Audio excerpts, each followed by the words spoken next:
inilah pemimpin Empat penjuru. empat penjuru angin. Dalam bahasa Makassar, inilah pemimpin Apaka Sulapa. Apakah Sulapa? Jadi memiliki 4 kriteria Iya. untuk seorang pemimpin yang ideal. Manin Rory, saya mau kawinkan kamu dengan anak saya satu-satunya. Tentu kamu punya penilaian sendiri, tapi ini anak saya karena terlalu dimanja, saya manja, kami rakyat manja itu, sehingga tidak pernah bergaul. Dia bilik saja, di kamar saja, mandi, makan, minum, semua tidak pernah kelihatan oleh orang lain ya. Iya.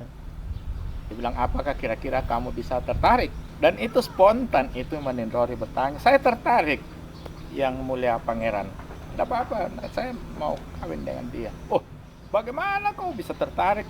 Dan dia kan, kamu belum pernah lihat itu orangnya. Dan itu dijawab ya. Dia katakan, Yang Mulia Pangeran, saya itu bisa melihat kecantikan seorang perempuan dari mata hati saya.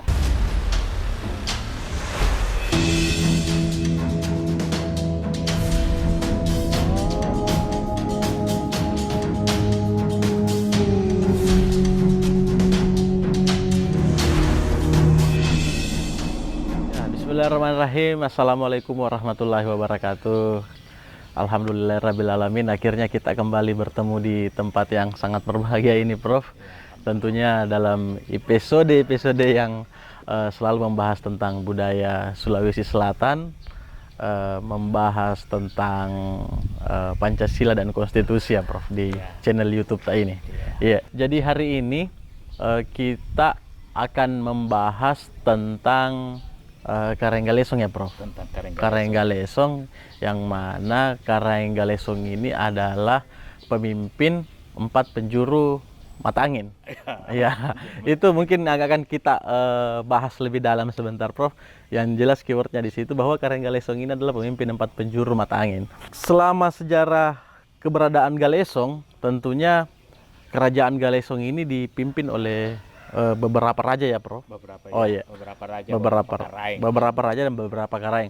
Mungkin bisa dibahas dulu, Prof, sebelum kita lebih jauh. Yang akan kita bahas ini Karenggalesong yang mana ini, Prof? Ya. Yeah. Jadi yang sangat menarik perhatian kita itu adalah, kalau saya tidak salah, Karenggalesong yang keempat. Nama aslinya, Prof? Nama aslinya itu Imanindrori Dentojeng. Imanindrori Dentojeng.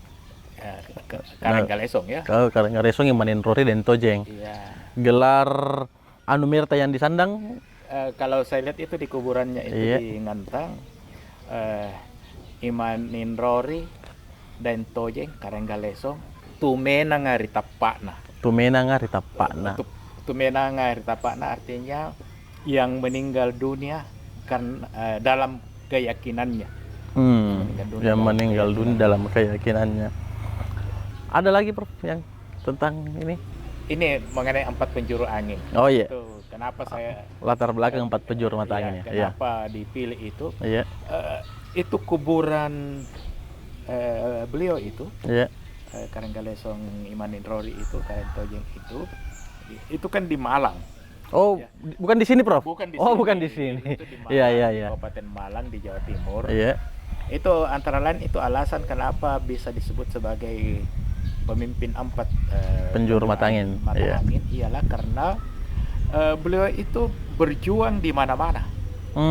Bukan cuma di Sulawesi Selatan, Prof. Cuma di Sulawesi Selatan, tetapi melanjutkan perjuangan itu setelah perjanjian Bungaya itu, melanjutkan perjuangan sampai ke Pulau Jawa. Iya. Ya, sampai di sana itu dia sampai di Pulau Jawa di sana, dan pada akhirnya meninggal di sana. Di Malang. Iya. Yang kedua, kenapa 4? Iyalah pada waktu kuburan itu, sekarang kan sudah direnovasi dalam tanda petik. Saya sendiri tidak terlalu setuju itu direnovasi karena itu berubah dari wujud aslinya. Kalau kita lihat wujud asli dari makam itu, itu 4 persegi sama sisi. Oh, kayak apa sulapa itu, Prof? Oh iya, betul. Apa sulapa 4 persegi sama sisi. Dan itu yang katakan bahwa beliau itu adalah pemimpin. Doni, setiap saya ke Malang waktu Iya. anak saya Doni itu studi doktor di Unibro Malang, Iya. itu selalu dia sempatkan itu, kami sempatkan untuk bersiarah itu, Iya. dan dia bertanya, kenapa bentuk kuburannya seperti Seperti ini? ini. Kenapa berbeda dengan bentuk kuburan yang lain? Karena biasanya kan kuburan yang lain itu memanjang ya. Iya. Kalau ini 4 sisi Sama sisi itu. Nah, saya jawab, inilah pemimpin 4 penjuru. 4 penjuru angin. Dalam bahasa Makassar, inilah pemimpin Apaka Sulapa. Apakah Sulapa? Jadi memiliki 4 kriteria Iya. untuk seorang pemimpin yang ideal. Betul, Prof. Ini juga Karanggalesong yang keempat ini ya, Prof. Ya, Karanggalesong yang keempat ada istilahnya romantisme sejarah. Bagaimana maksudnya sih, Prof? Begini. Iya. Nanti ini kan dalam kita bercerita ini Iya. itu kadang-kadang ada beberapa yang kontroversial, Oh, iya. kadang-kadang pelaku penulis sejarah atau penutur sejarah itu sering termotivasi, sering menyelipkan bahasa-bahasa yang sifatnya romantis, ya tidak lain ialah supaya menarik menarik perhatian, jangan sampai ada katakan oh tidak seperti itu. Iya. Ini istilah kasarnya itu sedikit dibumbui sehingga bisa Iya. menarik, itu jadi ceritanya menjadi romantis. Romantis. Jadi tetap ada di dalam sejarah tetapi dibumbui sehingga sifatnya menjadi romantis, mengikat ya. Oh iya, iya. Berarti romantisme yang dimaksud di sini bukan romantis cerita-cerita romantisme kayak drama-drama romantisme ya, Pak? Iya. Berarti romantisme ini berarti romantisme ini adalah kiasan. Kiasan saja, Iya. bahwa biarlah supaya orang yang mendengarkan ini menjadi tertarik, Iya. karena ada hiasan-hiasan yang diselipkan di dalamnya. Ya, saya menarik ini, Prof. Ini kan Karanggalesong adalah pemimpin di Galesong keempat. Bisa mungkin dijelaskan sedikit, Prof. Apa yang melatar belakangi beliau sehingga nekat meninggalkan kerajaan Galesong ini kemudian pergi merantau di Pulau Jawa? Istilahnya dia keluar dari zona nyaman kayaknya, Prof ya. Karena kalau di kerajaannya pasti otomatis dia sudah dilayani, sudah kecukupan semuanya. Kemudian dia keluar dari zona nyaman, merantau ke Jawa. Apa yang melatar belakangi itu, Prof? Sehingga dia nekat ke sana. Anak laki pilih betul. Dia itu meninggalkan zona nyaman. Iya. Karena dia itu anak Sombaya Rigoa ya. Oh, anak Sombaya Raja Rigoa. Goa dari istri keempatnya. Jadi sebetulnya buat apa pergi? Ya, betul, ini kan Prof. tinggal di istana, Iya. dilayani seperti apa anak raja. Iya. Yang kedua dia kan Karaing. Betul. Karaing itu di samping anak raja, dia juga punya kerajaan di Galesong. Kenapa pergi? Tapi pertanyaan seperti itu, yang pertama ialah bahwa Imanindoro itu seorang memiliki hati yang memberontak terhadap keadaan yang tidak ideal ya. Oh iya, betul. Pada waktu itu ribut ya, terjadi keributan antara kolonial Belanda dengan Goa. Waktu itu terjadi perang, dan pada akhirnya ada perjanjian. Sebetulnya itu perjanjian perdamaian, tetapi Imanindori Karanggalesong pada waktu itu menilai bahwa perjanjian yang telah ditandatangan oleh ayahnya, oleh Sultan Hasanuddin itu sangat merugikan rakyat Goa, sangat merugikan mereka semua. Oleh sebab itu dia memberontak, tidak setuju. Walaupun ini perjanjian sudah, makanya dia pergi merantau itu karena kan perjanjian sudah ditandatangani oleh ayahnya di Goa ya. Ya, masa mau berontak lagi di Goa, makanya dia pergi ke Jawa. Itu yang melatar belakang. Yang kedua, ini yang tidak banyak diungkap di dalam sejarah. Dikatakan bahwa sebetulnya itu Imanindori itu kecewa kepada sekali lagi kecewa kepada kolonial Belanda. Yang kedua, kekecewaan yang kedua itu ialah bahwa dia itu kan ditetapkan oleh Sultan Hasanuddin sebagai Karinggalesong. Iya. Tetapi karena sudah tunduk kepada Belanda. Iya. Maka raja-raja yang diangkat itu, karang yang diangkat itu di mana-mana, itu harus persetujuan Tumalompoa, Gubernur Jenderal pada waktu itu, Spelman ya. Iya.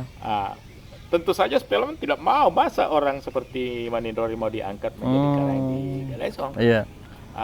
Tandanya dia akal kolonial. Dia hasutlah itu, dia pertentangkan itu. Salah satu sifat yang sangat terkenal dari penjajah ya. ialah suka mengadu domba. Politik adu domba. Betul. Ya. Dia adu domba lah itu antara rakyat Galesong dengan Imanindori. Dia provokasi ya. Iya, betul. Sekarang itu provokasi. Kenapa dia menjadi Karang Galesong? Padahal dia bukan penduduk asli dari Galesong. Iya, kan dia dari Goa kan, artinya bagaimanapun juga sebetulnya ada juga darahnya Galesong. Tetapi dia katakan, wah ini mestinya menjadi Karang Galesong itu adalah betul-betul yang lahir dari dibesarkan di Galesong. Kenapa? Berarti licik memang, Bro. Licik dia pertentangkan itu sehingga rakyat Galesong pada waktu itu menolak, ribut. Dia kata, aduh, kalau saya ribut dengan orang-orang Galesong apa gunanya, ribut dengan warga sendiri, biarlah saya pergi. Jadi sebetulnya ada rasa kecewa sehingga dia melanjutkan perjuangan melawan Belanda itu sampai melawan kolonial sampai di Tanah Jawa. Wah, luar biasa sekali perjuangan. Saya merinding ini dengar ternyata, Bro. Merinding. Iya, ternyata itu kalau menghasut bahwa bukan putra daerah sih, ternyata sudah ada dari zaman Belanda ya, Bro. Sampai zaman sekarang kayaknya ada kalau begitu, Bro. Berarti itu orang-orang warisan-warisan ilmu Belanda itu. Ilmu Belanda itu tidak bagus itu, provokasi. Provokator itu mempertentangkan sesama itu sifat yang sangat tidak terpuji. Itu ternyata itu warisan-warisan masih ada sampai sekarang, Bro. Itu saya biasa bilang ini ada dua warisan yang kita punya ini. Pertama, warisan leluhur kita yang punya pesan-pesan yang hebat, bagus. Kemudian warisan kolonial itu ada domba. Ternyata ada. Iya, masih ada sampai sekarang gitu, Bro. Apalagi kayak tadi isu-isu bahwa dia bukan penduduk asli, jangan dipilih. Itu bahaya itu. Lanjut, Bro. Saya ada lagi yang menarik di sini bahwa dia ada memiliki pemimpin. Karang Galesong itu adalah pemimpin 4 penjuru mata angin. Berarti dia memiliki sifat Appas Sulapa ya, Prof. Ya. Yang dimana sifat Appas Sulapa itu adalah pemberani, cerdas, kaya dan jujur. Mungkin bisa dijelaskan masing-masing ini, Prof. Bagaimana maksudnya itu pemberani, cerdas, kaya dan jujur? Jadi pertama, ini 4 sifat. Ini berkali-kali sebetulnya saya sudah pernah jelaskan ini, tapi ini tetap selalu relevan, selalu penting, terutama bagi calon-calon pemimpin ya. Bukan calon pemimpin juga. Berani. Kenapa ditonjolkan berani? Ialah salah satu sifat yang harus dimiliki. Ialah karena pada waktu itu adalah masa perjuangan melawan kolonial. Sifat utama yang harus dimiliki itu adalah keberanian. Karena melawan itu suatu bangsa yang sudah lebih canggih canggih pada waktu itu, dan bekal yang paling bagus itu harus berani memang. Harus berani karena tentu saja dibarengi dengan sifat-sifat kepemimpinan yang lain. Tapi yang paling utama pada waktu itu adalah keberanian. Siapa yang punya keberanian melawan itu, karena kalau itu tidak dimiliki agak susah itu. Jadi yang paling utama pada waktu itu adalah keberanian. Kemudian selain keberanian harus cerdas juga. Ya, betul. Jadi, harus cerdas kalau juga. hanya berbekal keberanian saja, itu yang kadang-kadang menjadi konyol. Iya, itu bisa. Ya, betul. Apa perhitungan, apa semua. Jadi harus berani. Harus cerdas. Harus cerdas. Cerdas dalam artian di sini taktik dan strateginya bagus ya, Pak. Ini yang saya mau kasih contoh. Salah satu tipe kecerdasan yang ditunjukkan pada waktu itu ini Iman Nirori itu ini seandainya itu ini yang saya katakan romantisme sejarah ya. Iya. Sebagai seorang anak sebelum berangkat itu dia pamit kepada orang tuanya, pamit kepada Sultan Hasanuddin, Iman Lombasi dan Matawang ya, Iya. Sombayar Goa pada waktu itu. Kareng, saya pamit mau melanjutkan perjuangan. Jadi bisik-bisiklah dia mau kemana, apa kabarnya. Tentu saja dengan berat hati Sultan Hasanuddin itu melepaskan, melepaskan anaknya. Silakan pergi, karena kalau memang tekadmu seperti itu silakan. Jadi pergilah dia, turunlah itu dari tangga. Itu kita gambarkan seperti itu. Iya, kita ilustrasikan seperti itu. Ya, turun ke tangga, sampai turun di anak tangga terakhir itu seandainya ada wartawan ya, mungkin wartawan juga. Besok mau kemana kamu? Nake komae, tanya seperti itu, mau kemana ya? Ini dia kan orang cerdas. Betul. Dia katakan, wah saya harus punya strategi untuk menjawab pertanyaan ini, jangan sampai saya salah jawab. Iya. Dan dia katakan, saya akan melanjutkan perjuangan. Saya akan ke Australia untuk menggalang kekuatan di sana. Ke Marege itu kan Galeso punya hubungan dengan Marege. Saya akan ke Marege, di sana akan saya galang kekuatan. Ternyata prediksinya benar. Yang bertanya itu adalah kaki tangan Belanda. Kaki tangan kolonial. Dengan serta-merta itu mata-mata kolonial ini meninggalkan tempat itu, pergi melapor kepada Spelman, kepada Gubernur Jenderal pada waktu itu. Wah, itu Iman Nirori akan berangkat ke Marege. Rupanya dia akan galang kekuatan di sana untuk menyerang kita. Ini perlu diantisipasi. Wah, ini Spelman itu dengan sangat gembira sekali. Aduh, ini hebat saya punya mata-mata ini karena mampu mendeteksi kemana. Ya betul. Iman Nirori pergi dan dia perintahkan tutup jalanan ke Marege. Semua tidak boleh, ada kapal, ada apa, bahkan binatang kecil pun tidak boleh lewat. Iya. Jadi semua armada itu dikerahkan untuk menutup jalanan. Selanjutnya Prof, bagaimana lagi tuh? Selanjutnya setelah ditutup jalanan itu? Jadi setelah ditutup jalanan itu, ini kan sudah dikerahkan semua ke menutup. Iya, betul. Sehingga jalan lain itu terbuka. Itulah. Itu yang dilakukan oleh Iman Nirori itu, lewat jalan lain yang terbuka mulus itu, seakan jalan tol gitu. Dia lewat di situ. Berarti dia mulus menuju ke tujuan yang sebenarnya. Mulus, sampai di tanah Jawa itu mulus. Tidak ada halangan. Beberapa hari kemudian ada berita bahwa Iman Nirori sudah ada di seberang. Dan disitulah kelicikan kolonial dibalas oleh kecerdasan Karenggaleso. Iman Nirori itu cerdas dia. Iya betul, kelicikan memang harus dilawan dengan kecerdasan. Yang kedua mungkin Prof, apa bentuk kecerdasan lain dari Iman Nirori Jadi bentuk kecerdasannya di sana itu sampai di sana dia kan bergabung dengan Tronojoyo. Ini pendek cerita ya. Pada waktu itu ada keributan di kerajaan Mataram, sehingga Karenggaleso itu, Iman Nirori itu bergabung dengan Tronojoyo, yang sebetulnya visi utamanya untuk melawan kolonial. Itu visi utamanya. Pada waktu itu, dan itu waktu Tronojoyo begitu dia lihat itu kecerdasan, tentu dia pelajari. Betul. Bagaimana dia sampai ke tanah Jawa, dan dia lihat seperti itu, dan dia katakan, inilah laki-laki yang sudah lama saya tunggu. Ini betul-betul laki-laki aslinya laki-laki ini datang ini. Dan dia katakan, ini sedikit romantis ya. Dia katakan, kalau begini saya mau kasih hadiah dulu ini. Nah, kehebatannya ini anak muda satu ini. Dan hadiah, dia katakan, ini hadiah yang paling berharga yang saya miliki, hadiah hidup ya. Dia hidup. Dia hidup itu Iya, maksudnya iya, iya, itu. iya. Ini ada satu-satunya anak dari Trunojoyo itu. Hmm. Konon ya, Iya. konon mungkin anak angkat juga, tapi itu yang dia anggap dia bilang ini ya cocok ini kalau saya kawinkan Imanindori ini kawin dengan anak saya. Iya. Ratu Kuning itu kenapa Ratu Kuning? Karena kulitnya itu karena kecantikannya sehingga kuning itu Ratu kuning. warnanya.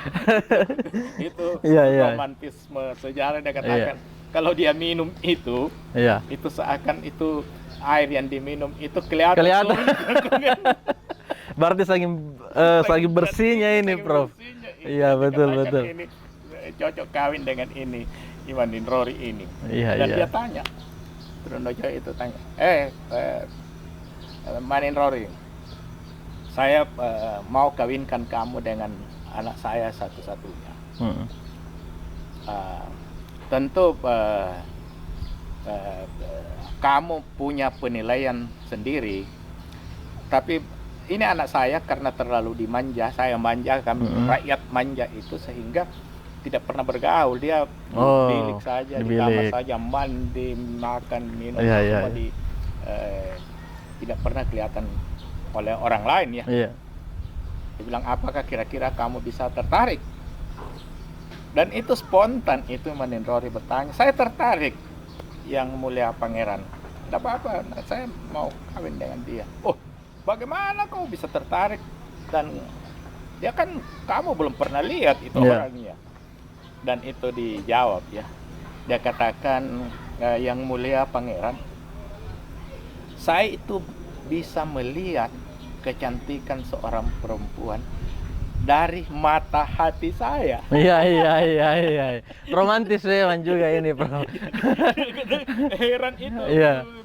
Pangeran Trunojoyo dia katakan, waduh, ini betul-betul ini dari mata hatinya. Cerdas, Ya. betul. Ini karena ternyata dia bukan hanya kecerdasan material ya, Taktik, yang betul. tapi hatinya juga ikut cerdas. Seperti itu. Apa yang dia sampaikan juga tergambar dari yang kedua kecerdasannya itu setelah bergabung dengan Trunojoyo, dia katakan kita rancang ini strategi perang dengan kolonial Belanda. Dia bilang, tenang dulu anak muda, jangan terlalu berkobar, itu semangat ya. Semangat orang Makassar ya. Tenang dulu, tidak ada waktu untuk tenang.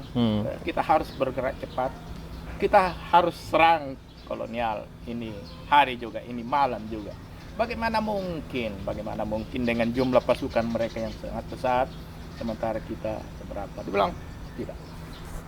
Pendek cerita, itu subuh-subuh itu dini hari katakanlah seperti itu diserang itu Belanda, markas Belanda itu kolonial diserang dan luar biasa. Itu ada banyak tentara kolonial itu meninggal, bukan hanya karena kena tombak atau kena apa, tapi karena kaget. Kenapa kaget? Iyalah karena rupanya sepanjang malam itu Imanindori itu atur strategi ini. Subuh-subuh ini, dini hari ini kita serang, semua pasukan itu bikin obor. Obor itu satu tangan itu bermata 10, jadi bukan obor tapi seperti kayak pelita ya. disusun, jadi satu tangan kanan 10, tangan kiri 10. Jadi kalau 10 itu terbilang menjadi 100 ya. Iya, betul. Lipat 10 kali. Sehingga sambil menyelang itu sambil berteriak, sikat itu kolonial, dan kaget itu meninggal. Dan itu kemenangan yang luar biasa yang diperoleh di situ karena keberanian yang ditunjang dengan kecerdasan. Betul. Berarti ini Belanda mati ketakutan ini, Pak. Kolonial ini mati ketakutan karena dia kira banyak sekali orang. Padahal tidak seberapa. Tidak seberapa. Betul. Cuma karena kecerdasan. Iya, betul. Keberanian harus ditunjang dengan kecerdasan. Ini ada lagi sifat yang lain adalah kaya. Kaya. Ini kaya. Coba bayangkan. Iya.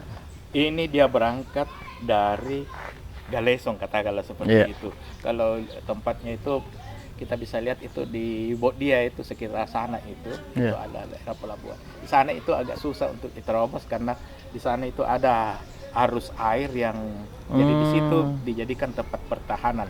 Iya. Sampai sekarang itu di tempat itu dinamakan Karamaka, karena Oh, Karamaka Karamaka. tidak ada perahu kapal yang bisa Lewat. merapat ke situ karena terputar di sana. Oh, air dan, yang terputar. tenggelam. Sampai sekarang, Prof. Sampai sekarang. Oh, sampai sekarang. Seperti itu.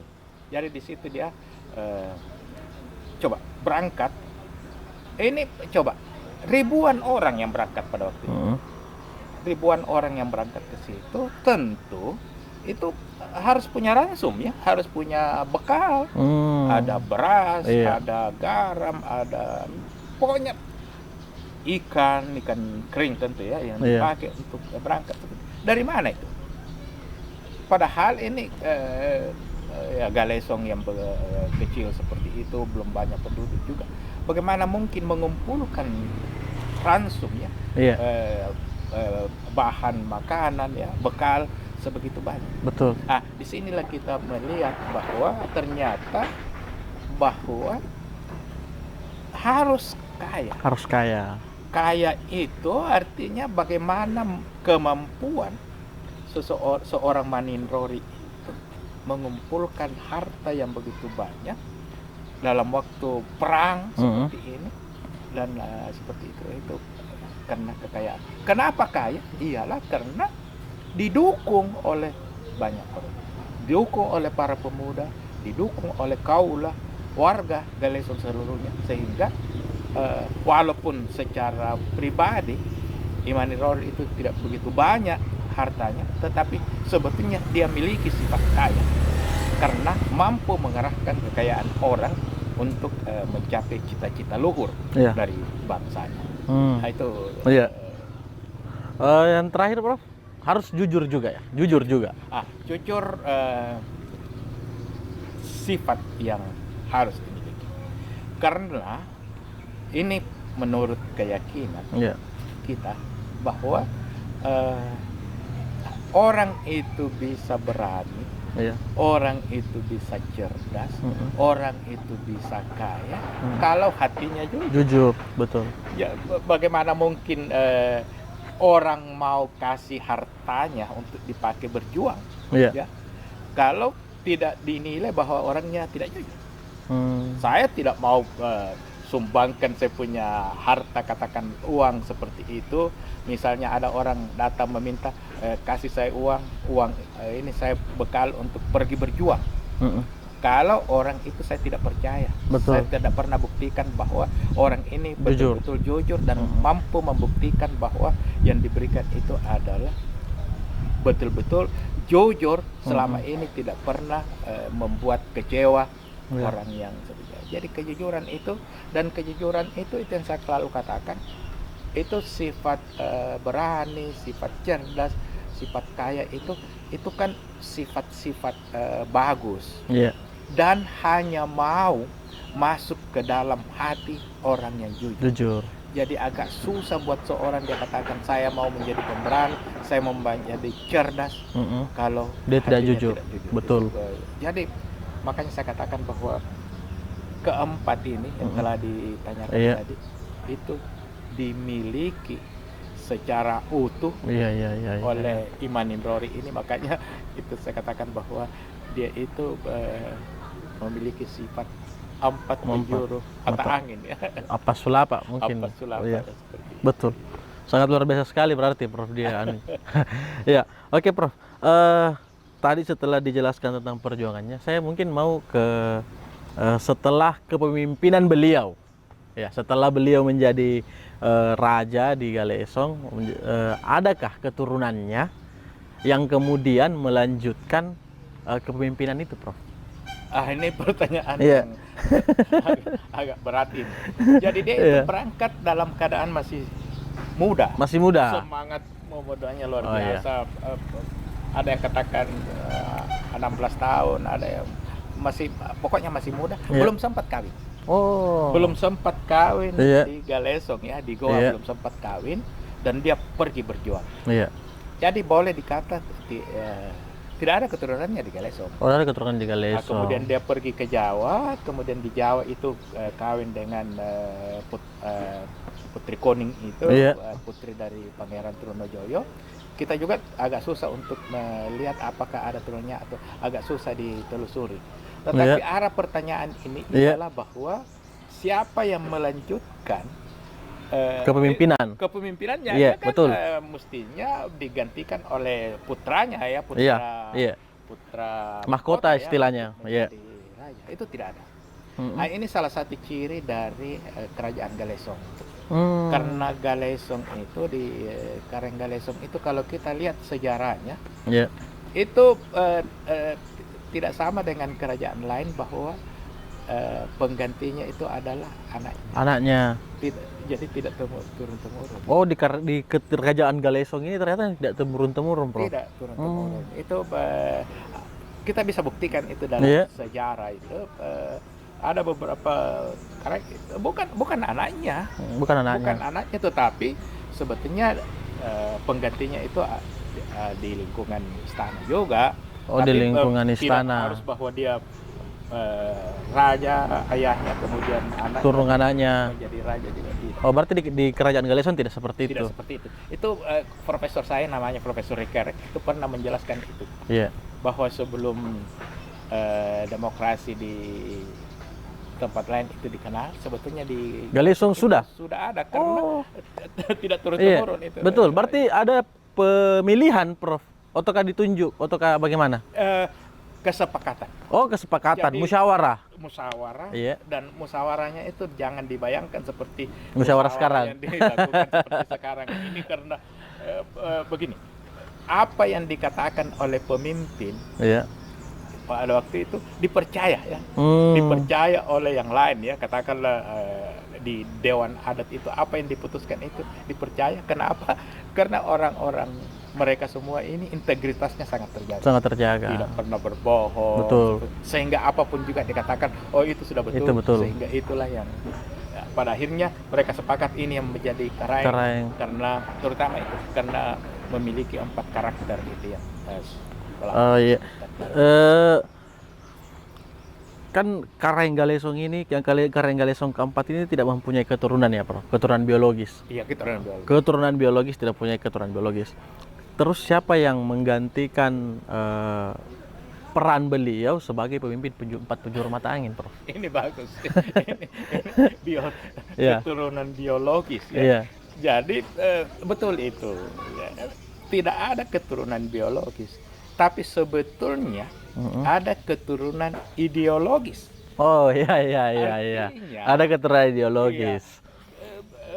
Kepemimpinan itu tidak harus dilanjutkan oleh anak, oleh cucu, turun semurun, tetapi dilanjutkan oleh siapa yang mempunyai karakter apakah sulapa. Itu yang terpenting. Kalau itu dimiliki, iya, itulah pemimpin ideologis ya, bukan biologis tapi ideologis. Iya. Di Galesong seperti itu. Iya. Di Galesong seperti itu ialah bahwa kalau masyarakat menilai bahwa ini tentu waktu masa kerajaan ya. Sekarang kan tidak ada lagi seperti itu. Kalau mereka menilai bahwa ini betul-betul ini memiliki 4 sifat ini, tentu bukan lagi yang pertama itu adalah sifat pemberani, karena perjuangan melawan kolonial ini sudah tidak mungkin ada yang mendahului. Siapa yang memenuhi 4 kriteria secara utuh itu, maka itulah yang mestinya menjadi pemimpin, pelanjut kepemimpinan. Betul. Iya. Ya, saya bicara lagi, kita sudah bicara di masa lalu, sekarang saya bicara untuk kejadian saat ini. Sekarang kan sudah banyak sekali, Prof, organisasi-organisasi keraton ya yang muncul sekarang. Ya, banyak bermunculan keraton, sehingga ada kekhawatiran akan munculnya lagi feodalisme. Sebenarnya ini kekhawatiran tanda kutip ya, Prof, akan muncul feodalisme. Ini akan ada kemungkinan ada ke situ. Apakah dengan munculnya kembali sejarahnya yang kita bahas ini, sejarah Kareng Galesong ini akan merangsang kembali feodalisme di kalangan keluarga jadi Galesong, atau bagaimana, Prof? Ini menarik. Iya. Ini menarik karena saya itu kebetulan aktif di organisasi kerajaan. Oh ya, betul. Keraton. Iya. Yang lalu ini saya ketua Dewan Pakar di Forum Silaturahmi Keraton Nusantara. Iya. Kemudian setelah ada musyawarah luar biasa karena ketua umumnya itu meninggal diperbaharui itu kepengurusan. Iya. Saya kembali ke habitat saya menjadi ketua Departemen Hukum. Jadi saya aktif itu Iya. di Forum Silaturahmi Keraton di Nusantara. Matra, saya Iya. ikut di Mapan, saya ikut. Iya, saya lihat aktivitas tadi sosial media, Prof, kemana-mana keliling kerajaan. Saya lihat sampai bawa sambutan di depan Pak Presiden sebagai perwakilan Keraton Nusantara atau sebagai apa itu, Prof? Oh, itu waktu saya diundang sebagai ketua Dewan Pakar. Oh, Dewan Pakar. Waktu Bapak Presiden Joko Iya. Widodo kasih kawin anaknya, sekarang jadi wali kota itu. Oh iya Pak, iya iya betul. Waktu kawin itu Datu Adil itu Iya. dari Serdang. Iya. Itu menelpon saya. Ya mulia Prof Aminuddin Saleh. Iya. Kami ini ada pertemuan dalam Iya. rangkaian dengan perkawinan anaknya Bapak Presiden ini. Iya. Mengundang raja-raja se-Nusantara. Iya. Bolehkah yang mulia memberikan ceramah di depan para raja itu? Iya iya iya iya. Dan saya katakan, loh, tunggu dulu, ini kapasitas sebagai apa ini? Iya. Dan yang mulia Datu Adil katakan seperti itu. Katanya namanya Bapak itu sudah sering didengar oleh banyak orang, tetapi ini mau lihat langsung orangnya. Jadi saya pergi Luar biasa ke sana sekali, Bro. Iya. Saya pergilah ke sana, saya ceramah, dan ini salah satu inspirasi dari topik kita. Iya. Pada waktu itu Ketua Umum Sultan Cirebon itu tanya saya, yang mulia apa judul ceramahnya? Iya. Saya bilang, judul ceramah saya pada hari ini adalah Kepemimpinan 4 Penjuru Angin. Jadi justru Iya. dengan aktifnya kami itu di organisasi Iya. Keraton itu justru untuk memperlihatkan bahwa mungkin ada hal baik tentang feodalisme itu, tetapi ini kan zaman ini berkembang. Iya. Apalagi sekarang ini kan bukan lagi masa kerajaan, tetapi kita masuk bentuk republik ini ya. Iya. Jadi mestinya itu ada dimodifikasi sehingga Iya. kepemimpinan itu jangan hanya berpatokan kepada keturunan, karena dia keturunan raja maka Betul. dia akan menjadi Raja, iya. Karena dia keturunan apa maka mestinya anaknya itu menjadi apa, tidak seperti Tidak itu. seperti itu ya. Mestinya yang tercipta itu adalah menciptakan secara demokratis, siapapun juga yang paling kompeten, yang punya kompetensi, Iya. terutama dalam Empat sifat ini, Prof. sifat Iya. itu, mestinya itulah. Jadi itu semacam kampanye juga masuk di organisasi kerajaan itu untuk menyampaikan Iya. kepada mereka semua bahwa kita mestinya menciptakan generasi bukan feodalisme, tetapi Betul. menciptakan generasi-generasi pelanjut yang sifatnya bukan turunan, bukan biologis, tetapi ideologis. Jadi itu, saya pikir itu kesempatan Iya. untuk menyampaikan itu ya, seperti Karena memang kalau mau bagus, Prof, pemerintahan ataupun daerah yang dipimpin harus memang ditunjang oleh pemimpin yang memiliki 4 sifat ini. Harus jujur, cerdas, kaya, dan berani. Itu- Harus memang itu itu harga mati itu, Prof. Kalau Iya. menurut saya itu. Saya pernah dipanggil di Kerajaan Selaparang. Iya. Di situ juga saya diminta untuk ceramah di hadapan para raja-raja itu dari Majelis Pemangku Adat Nusantara pada waktu itu, dan AKI, Asosiasi Kerajaan Keraton Indonesia. Iya. Saya diminta berbicara seperti itu. Itu juga saya katakan Iya. bahwa ini sifat leluhur Iya. yang sebetulnya berasal dari Bugis dan Makassar ya. Iya. Dimiliki oleh orang-orang Makassar, orang-orang Bugis yang mestinya dipergunakan karena mestinya diwariskan ya. Betul. Ini menjadi warisan. Jangan justru yang diwarisi adalah sifat kolonial. Kolonial. Mengadu domba, Betul. ya. Sifat ini sehingga kita semakin demokratis. Dan pada waktu itu para peserta seminar dia katakan, wah bagus ini akan mudah-mudahan ini kita bisa jadikan sebagai pola kepemimpinan nasional pada waktu itu. Saya juga bagus ini karena leluhur kita di Makassar ini sudah mengajarkan kita sejak kecil tentang tipe-tipe kepemimpinan seperti itu dan dicontohkan secara sangat konkret oleh Imanin Rori Iya, dan Toji dan Toji. Karagaleso Iya. Tumelang hari tepat. Tumelang hari tapan panjangnya mana Prof? Iya, saya mungkin ini Prof, boleh dikata terakhir nih. Ini kan sekarang Balak Lumpua di situ ya Prof. Ya. Di situ yang dulu jadi kerajaan. Ya, Kerajaan Galesong pusatnya di situ. iya. Apakah memang semenjak dulu pusat kerajaan Galesong itu di Balak Lumpua yang sekarang ini jadi Balak Lumpua Prof? Atau bagaimana? Tidak. Oh tidak. Ini yang terakhir ya. Terakhir tempat menjadi tempat pusat pemerintahan. Seperti yang saya katakan tadi bahwa Galesong itu adalah kerajaan Iya. Kakaraengan sebetulnya. Iya. Sebetulnya dulu itu sifatnya feodalisme, Mm-mm. tetapi sangat demokratis. Mm-mm. Tidak di situ. Itu yang terakhir.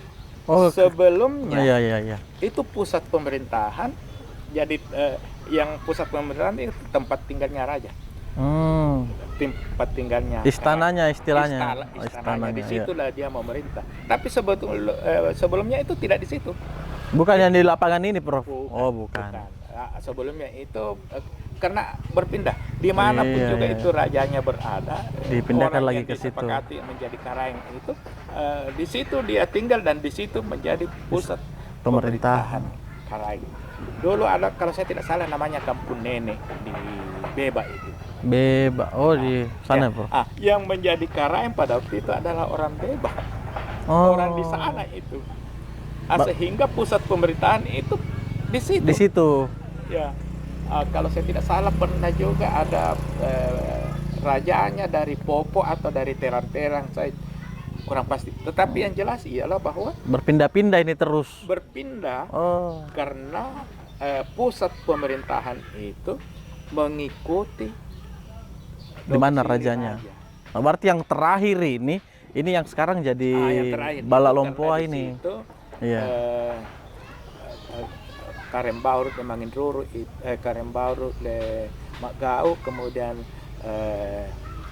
Mangin Ruru itu di situ, Karemaja juga di situ. Jadi di situ pusat pemerintahan. Jadi Iya. kita tidak tahu yang akan Iya. datang apakah karena kalau misalnya kepala pemerintahannya itu Karaeng itu tidak berdomisili di situ, bisa saja di tempat lain tempat berdomisilinya atau tempat tinggalnya Karaeng yang de facto Iya. memimpin pemerintahan kerajaan. Oh iya iya. Ini banyak sekali informasi-informasi baru yang kita sampaikan ini untuk saya dan tentunya untuk viewers kita nanti di channel YouTube tak Prof. Ya saya rasa kalau kita mau bahas Karaeng Galesong ataupun kepemimpinan Galesong secara seluruhnya akan panjang sekali nih cerita. Jadi mungkin kita akan masih banyak sekali romantisme sejarah yang akan kita bahas. Menarik sekali, Prof. Ya, mungkin untuk di episode ini kita sampai di sini dulu. Mungkin berikutnya setelah kita baca komentar dari viewers kita, nantinya kita akan bantu bisa jawab lagi ataupun kalau tidak kita akan buatkan lagi episode berikutnya. Bisa, jadi supaya kita demokratis ya. Ya betul, mendengar apa tanggapan-tanggapan dari teman-teman. Karena ini informasi baru yang banyak tadi saya dengar kita sampaikan, Prof. Terima kasih banyak, Prof, atas waktu tak. Ya itulah tadi perbincangan saya dengan Profesor Dr. Haji Aminuddin Saleh Karaeng Patoto. Ya, Prof ya. Kepala Kampung Adat dan Budaya Balak Baraka Kari Galesong. Balak Baraka Kari Galesong adalah sebuah karya real dari Prof Aminuddin Saleh yang betul-betul warisan ya Prof, dari warisan budaya dari orang tua yang terus dilestarikan. Ya saya rasa cukup sekian untuk pembahasan kita kali ini. Jangan lupa terus like, share dan subscribe untuk mendukung channel-channel ini. Terima kasih. Assalamualaikum warahmatullahi wabarakatuh. Assalamualaikum warahmatullahi wabarakatuh.